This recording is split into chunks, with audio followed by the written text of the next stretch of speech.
ሰላም ጤና ይስጥልን ክቡራን ተመልካቾቻችንና አድማጮቻችን ዘውዱ መንግስቴ ነኝ ከዚህ ከአገር እንግሊዝ። አሁን የዘውዱ ሾው አጫጭር ዜናዎችን አቀርብላችኋለሁ፣ አብራችሁን ቆዩ። በቅድሚያም ርዕሶቹን እንሆ።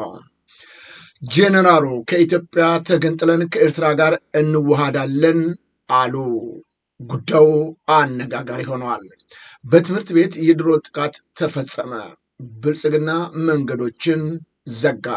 ልዕልት ገሊላ አረፉ። በአዲስ አበባ ሚኒስትሪ በአፋን ኦሮሞ ሊሰጥ መሆኑ ተነገረ።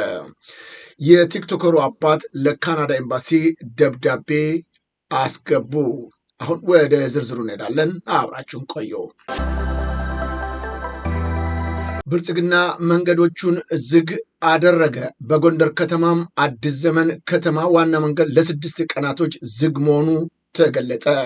የአብይ አገዛዝ በመገርሰስ ህልውናችንን ለማረጋገጥ መላው የሀገሪቱ ህዝቦች በነፃነትና በኩልነት በኢትዮጵያ ሰማይ ስር እፎይ ብለው የሚኖሩበትን አውድ ለማስከበር ከጭፍጨፋና ስደት የተረፉ ህዝቦቻችንን በማስተባበር አስከፊውን የአብይ አገዛዝ እያፈረስነው እንገኛለን ሲል የአማራ ፋኖ ገለጸ። በጦርነቱ የአማራ ፋኖ ማሸነፉ እንደሚችል ተገንዝቦ ተስፋ የቆረጠው ቀቢጸ ተስፋው የአብይ ቡድንና ተላላኪዎቹ ህዝባችንን የሚመሩ የዘረፋ እገታ ወንጀሎች እንዲፈጸሙ ግልጽ ስምሪት በመስጠትና በተለያዩ ስልቶች ለስርዓት አልበኞቹ ወንበዴዎች ምቹ ሁኔታ በመፍጠር እንዲሁም ወታደራዊ ከለላ እየሰጡ ወንበዴዎች ምቹ መሆኑ ነው የተገለጸው።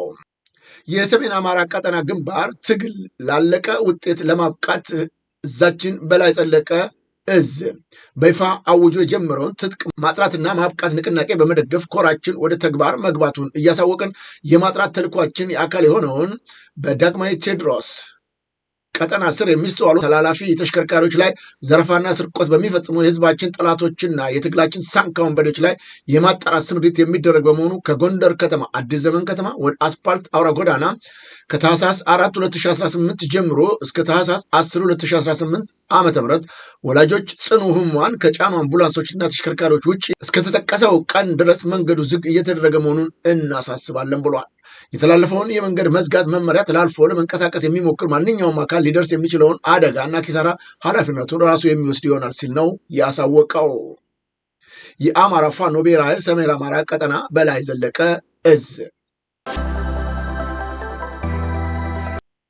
የ14ኛው ክፍለ ጦር የበረኛው ጅብላ ሙትራ ሻለቃ በጠላት ላይ ታላቅ ድል ተጎናጸፈ።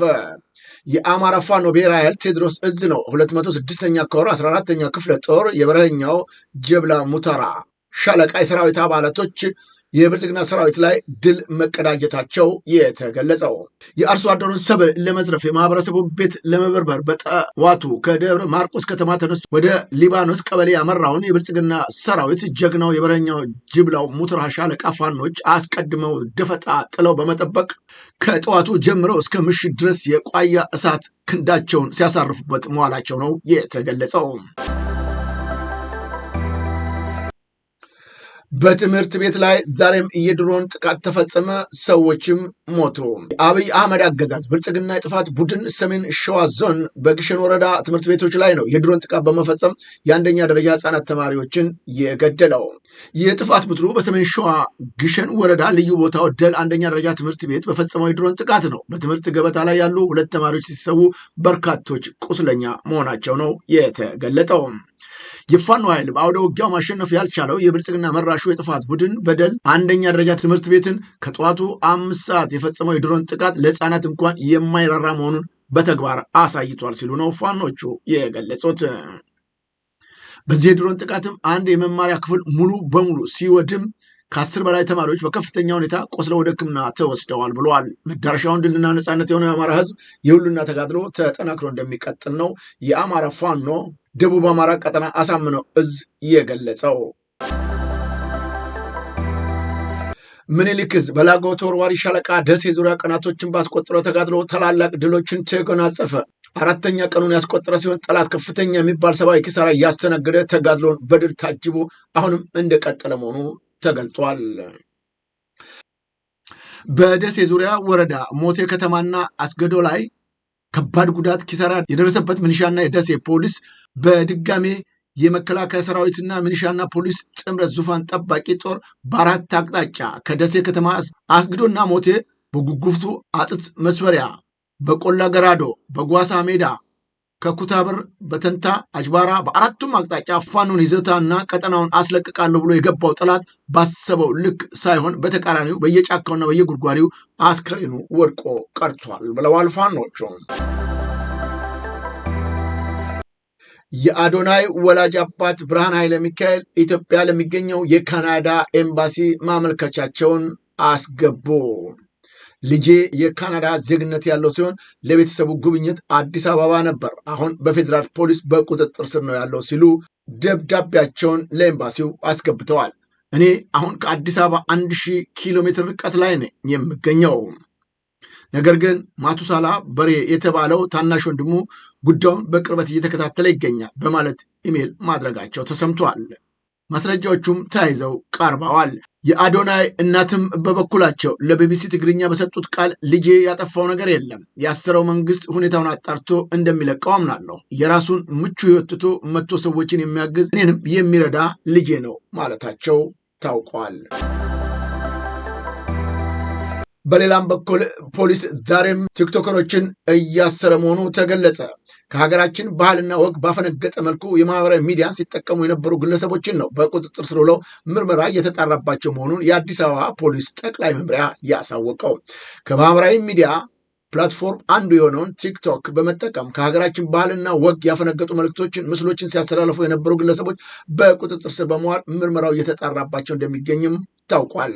በቲክቶክ ስሙ ሊያል ጄ ወይም ጋይ ጋርቶ ዊዋን እና ከእርሱ ጋር ያልተገባ ጸያፊ ድርጊት ስትፈጽም የነበረችው ሀሊል ጊቦ አያና የተባሉ ግለሰቦች የቲክቶክ አካውንት በመጠቀም ለመልካም ጠባይና ስነ ምግባር ተቃራኒ የሆነ መልእክትና ተንቀሳቃሽ ምስልን በቀጥታ ሲያስተላልፉ በመገኘታቸው በለሚ ኩራ ክፍለ ከተማ ወረዳ 9 ልዩ ቦታው ፍሊንቶስ ቶማስ ከሚባል ቦታ በቁጥጥር ስር መዋላቸው ታውቋል። በተመሳሳይ ዜናም በቲክቶክ ስሙ ፕሬዚዳንት ማሜ ወይም ባህሮዲን ሙሰማ ከሀገራችን ባህልና ወግ ያፈነገጡ መልእክቶችን ሲያስተላልፍ በቦሌ ክፍለ ከተማ ወረዳ 1 ልዩ ቦታው ቦሌ ሚካኤል ጃፋር መስጊድ አካባቢ ነው በቁጥጥር ስር መዋሉ የተረጋገጠው። በትግራይ ክልል ሀገራዊ ምክክር ስለመደረጉ የሚቀርቡ ጥያቄዎች በኮሚሽኑ የሚፈቱ እንዳልሆነ ተገለጠ።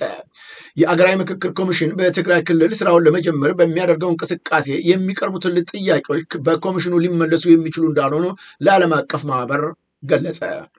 የኢትዮጵያ ሀገራዊ ምክክር ኮሚሽን እያከናወናቸው ያሉትን ስራዎች ለዓለም አቀፉ ማህበረሰብ በማቅረብ ውይይት ያካሄደው። ውይይቱ ወቅት የኮሚሽኑ በትግራይ ክልል የሚያከናውናቸው እንቅስቃሴዎች በሚመለከት ጥያቄዎች ቀርበዋል። የአውስትራሊያ ኤምባሲ በኢትዮጵያ አምባሳደር ሲሞን ኪና ኮሚሽኑ ሁሉንም የሀገሪቱን አካባቢዎች የሚገኙ ዜጎች በምክክር ሂደቱ እንዲሳተፉ ለማድረግ በተለይም በትግራይ ክልል ሂደቱ ለማስጀመር የተደረገ ጥረት ምንድን ነው ለሚለው ለተነሳላቸው ጥያቄዎች በዚህ በኩል ኮሚሽኑ ምንም የምናደርገው ነገር የለም ሲል ምላሽ መስጠቱ ታውቋል። ህብረት ባንክ የውጭ ምንዛሬው ለውጡ ባደረሰበት ኪሳራ የውጭ ምንዛሬው ለውጡ 3.76 ቢሊዮን ብር ኪሳራ አጋጥሞኛል አለ። በኢትዮጵያ የባንክ ኢንዱስትሪ ውስጥ ጠንካራ መሰረት አላቸው ተብለው ከሚጠቀሱ የግል ባንኮች መካከል አንዱ የሆነው ህብረት ባንክ ገበያ መር የውጭ ምንዛሬ ለውጥ ተግባራዊ ከመደረጉ ጋር በተያያዘ በ2017 የሂሳብ ዓመት ከፍተኛ ኪሳራ እንደገጠመውና ይህንንም በባንኩ አጠቃላይ ትርፍ ላይ አሉታዊ ተጽዕኖ ማሳረፉን አሳውቋል። ልዕልት ገሊላ ማረፋቸው ተገለጸ። ከቤተሰቦቻቸው ለዘውዱ ሾው ሚዲያ እንደተገለጸው ከሆነ ልዕልት ገሊላ ፍስሐ ከዚህ ዓለም በሞት መለየታቸው ታውቋል። ለኢትዮጵያና ለመላው የኢትዮጵያ ሕዝብ እጅግ ታላቅ ከባድ ኪሳራ ደርሶብናል። እውነተኛ ጀግናና ታታሪ እናት አጥተናል። ይህን ክቡር ስም ለሚያውቁና አብራቸው ለመስራት ትብብር ላገኙ ሁሉ እጅግ አሳዛኝ ቀን እንደሆነ ነው የተገለጸው።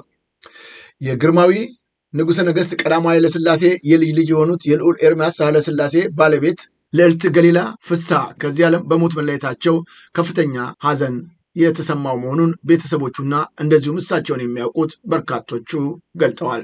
ልዕልት ገሊላ ኢትዮጵያን ያስተዳድረው የንጉሱ ቤተሰብ አባል ብቻ ሳይሆኑ በስራቸው በአገልግሎታቸው ጭምር የሚታወቁ ነበር።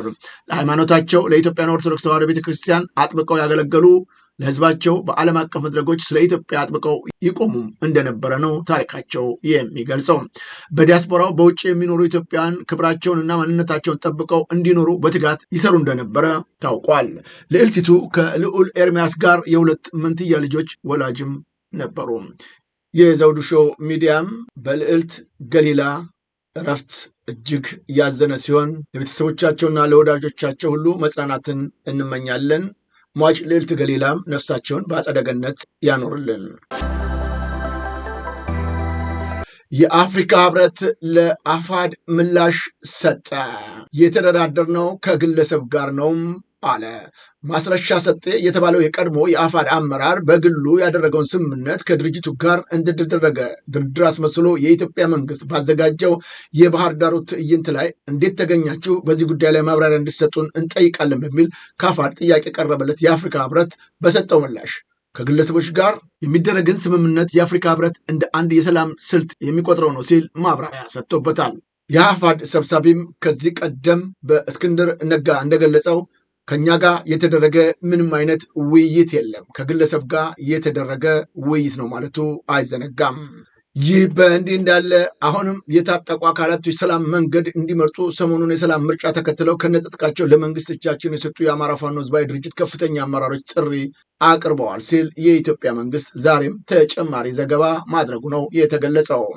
አንድ ግለሰብ ወይም ማስረሻ ሰጤ ከመግባቱ በዘለለ ከፍተኛ የፋኖ አመራሮች እያለ የሚገልጸው የብልጽግና ኃይል ዛሬም በውሸት ላይ ውሸት፣ ሌላ ውሸት እየጨመረ መሄዱ በጣም አሳዛኝ ተግባር ነው ተብሏል። ጄኔራሉ ከኢትዮጵያ ተገንጥለን ከኤርትራ ጋር መዋሃድ እንፈልጋለን ሲሉ ተናገሩ። በጣም አነጋጋሪ ጉዳይ ሆነዋል።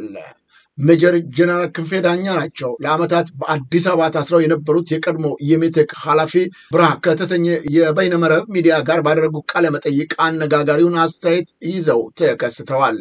ከኢትዮጵያ ተገንጥለን ከኤርትራ ጋር መዋሃድ እንፈልጋለን ሲሉ ነው የተደመጡት። ጄኔራሉ በአሁኑ ወቅት ወደ ቅድመ ጦርነት እየተመለሰች ያለችው ትግራይ የኢትዮጵያ መንግስት ቁጥጥር ስር መግባት የለባትም። በትግራይና በኢትዮጵያ መካከል ያለው ብቸኛ የግንኙነት የፕሪቶሪያ ስምምነት ነው። ከዚህ ውጭ ምንም አይነት ማሰሪያ የለንም ብለዋል። ጄኔራል ማስከተልም ትግራይ በአነስተኛ መስዋዕትነት ሀገር መሆን አለባት። የሚፈጸመው በፖለቲካ ቁርጠኝነት በህገ መንግስቱ አንቀጽ 39 መሰረት ነው። የትግራይን ሀገርነት ለማደናቀፍ የሚንቀሳቀስ አካል ካለ ለመመከት ወይም ለኃይል አማራጭ ለመጨረስ መዘጋጀት ያስፈልጋል። ሁሉም ፖለቲካዊ ኃይሎች ትግራይ ወደ ሀገርነት ለማሸጋገር በጋራ መቆም አለባቸው። የትግራይ ፖለቲካ ኃይሎች ጌታቸው ረዳን ጨምሮ በህዝብ ፍላጎት ላይ እየተመሰረተ ነው ያሉትን የመገንጠል አጀንዳ እንደሚያቀነቅኑ ይታወቃልም ብለዋል። ስለ አሁናዊ የኢትዮጵያ መንግስትና የትግራይ ኤርትራ ውጥረት የተጠየቁት ጄኔራሉ ግጭት ከተቀሰቀሰ የውክልና ጦርነት እንደሚሆን ተናግረዋል። በኢትዮጵያና በኤርትራ መንግስት መካከል በባህር በር ጉዳይ ጦርነት የሚቀሰቅስ ከሆነ ሌሎች ኃይሎች በውክልና የሚሳተፉበት እንደሚሆንም ነው የገለጹት። ጄኔራሉ በኢትዮጵያና በኤርትራ መካከል ሊቀሰቀስ ይችላል ያሉትን ጦርነት ትግራይ የውጊያ ማዕከል ሊያደርግ እንደሚችል ጠቁመው ትግራይ የኤርትራና የኢትዮጵያ ውክልና ጦር ሜዳ እንዳትሆን ከወዲሁ ስልታዊ ዝግጅት ማድረግ እንደሚገባም ጄኔራሉ መክረዋል። በዘንድሮው የሚኒስትሪ ፈተና በአዲስ አበባ በኦሮምኛ እንደሚሆን ተገለጠ። የስድስተኛና የስምንተኛ ክፍል የሚኒስትሪ ፈተናዎች አፋን ኦሮሞ እንደሚካተት የአዲስ አበባ ከተማ አስተዳደር ትምህርት ቢሮ ነው ያሳወቀው። ቢሮ በደብዳቤው መመሪያውን በመንግስት በግልጽ በአስፈታኝ ትምህርት ቤቶች ተፈጻሚነት እንዲሆንና ትምህርት ቤቶቹም ዝግጅት እንዲያደርጉ አሳስቧል። አሜሪካ በኢትዮጵያ ከፍተኛ ባለስልጣን ወንጀለኞች ላይ ማዕቀብ እንድትጥል ለሕግም እንድታቀርብ ጥያቄ ቀረበ።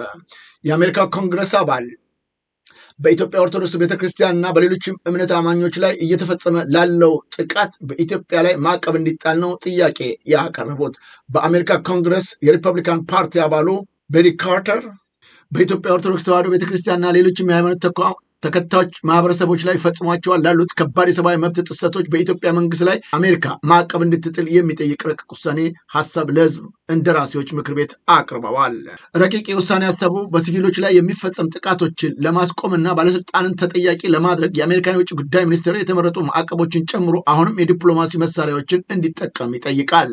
ኦርቶዶክስ ቤተክርስቲያን እና ሌሎችም የሃይማኖት ተከታዮች የጦር ወንጀል፣ ዘር ማጥፋትን ጨምሮ በርካቶች ወንጀሎች እንደተፈጸመባቸው የሚያሳዩ ሁኔታዎች መኖራቸውንም የውሳኔ ሀሳቡ በዝርዝር አቅርቧል። በኢትዮጵያ ላይ በንጹሐን ዜጎች ላይ እየተፈጸመ ያለው ወንጀልን በተመለከተ በተለይም በዚህ ወንጀል ውስጥ እጃቸው ያለ ከፍተኛ የመንግስት ባለስልጣን ጠቅላይ ሚኒስትሩም በዓለም አቀፍ ፍርድ ቤት እንዲጠየቁም ኢትዮጵያኖች ግፊት ማድረግ እንዳለባቸውም እየተጠየቀ ይገኛል። ክቡራን ተመልካቾቻችንና አድማጮቻችን ለአሁኑ ያቀረብኩላችሁ የዘውዱ ሾው አጫጭር ዜናዎች እነዚህን ይመስሉ ነበረ። በቀጣይ ዝግጅታችን እስከምንገናኝ የዘውዱ ሾው ሚዲያን ሼር፣ ላይክ እና ሰብስክራይብ በማድረግ ወዳጅ ቤተሰቦቻችን እንድትሆኑ ከወዲሁ በማክበር እንጠይቃለን። ከዜናዎቹ ጋር አብሬያቸው የነበርኩትን የዘውዱ መንግስት የነበርኩ። በቀጣይ ዝግጅታችን እስከምንገናኝ ሰላም ጤና ይስጥልኝ።